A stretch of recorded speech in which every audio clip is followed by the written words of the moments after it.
This week a few more of the troublemakers in the Conservative Party will undoubtedly be putting in letters of no confidence in Boris Johnson. It would take 54 to trigger a secret ballot, with a simple majority required to evict the Prime Minister.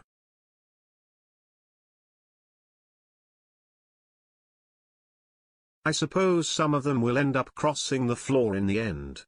But I don't believe any one politician should think they are more important than the people of this great nation.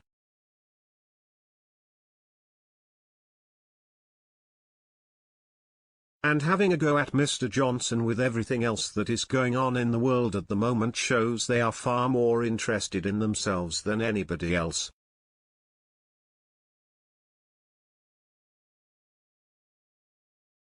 In my humble view, they are a bunch of snivelling cowards and should never be elected again.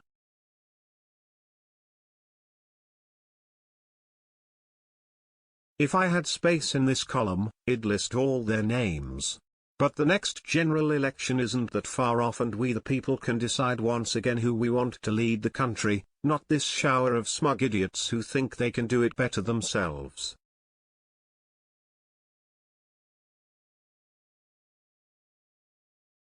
Anyone who's invested in property shouldn't be bullied by politicians.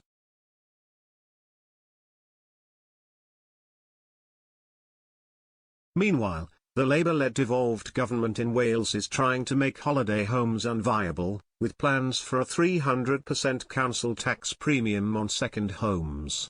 At the same time they want to make it harder for those properties to be eligible for business rates instead of council tax.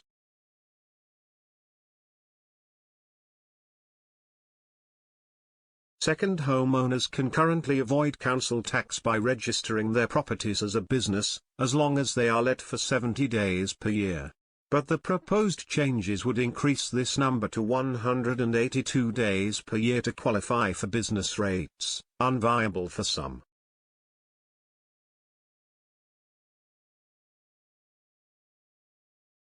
Anyone who has worked hard and invested in property shouldn't be bullied by politicians who come up with these ridiculous ideas.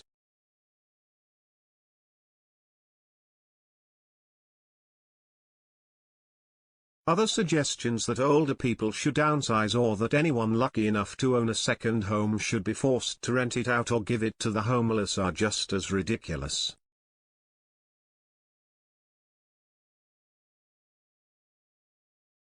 I wonder who comes up with ideas like this.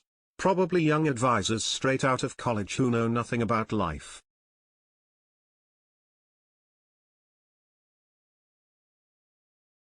Before you ask, I don't have a second property and I have absolutely no intention of downsizing.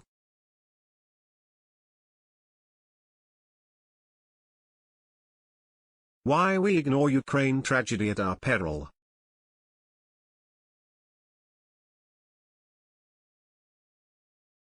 Am I the only person concerned that what is happening in Ukraine has slipped from our national consciousness and our news media?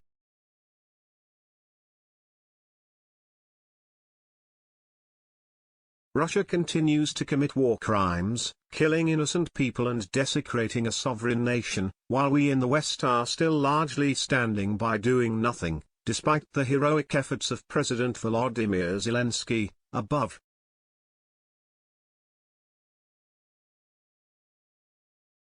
Ukraine used to lead the news agenda, but I've just watched a bulletin and the top story was free school meals. Although important, I know what the priority is. If we allow the appalling behavior of those in the Kremlin, and quite a high percentage of the Russian people, to stand, there is a danger that we will not have a planet, let alone a country.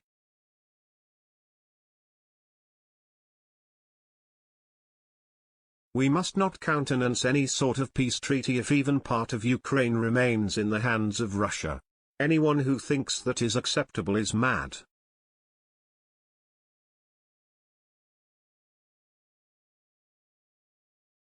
Thank goodness we're no longer part of the European dictatorship.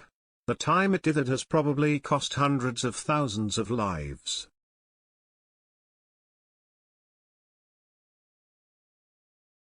What happens in Ukraine remains important to us all. it should still be leading the news.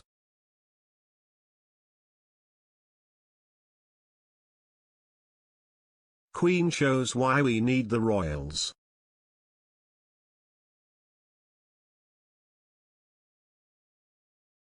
It's been remiss of me not to wish Her Majesty the heartiest congratulations on her Platinum Jubilee, or Platty G0vern as it's been dubbed this week by social media wags.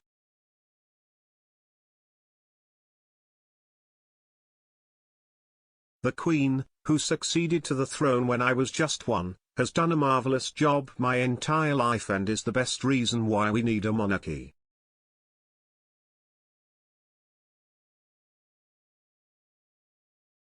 The royal family may no longer have any real power, but they are what makes Britain different. Yes, some of the family have been an embarrassment. But look at our own families. We're all the same at heart.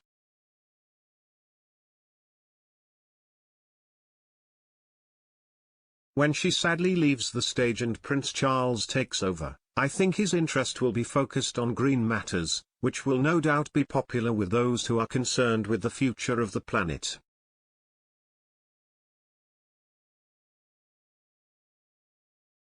After that, William and Kate will, I think, be a stabilizing influence on the nation for many years to come.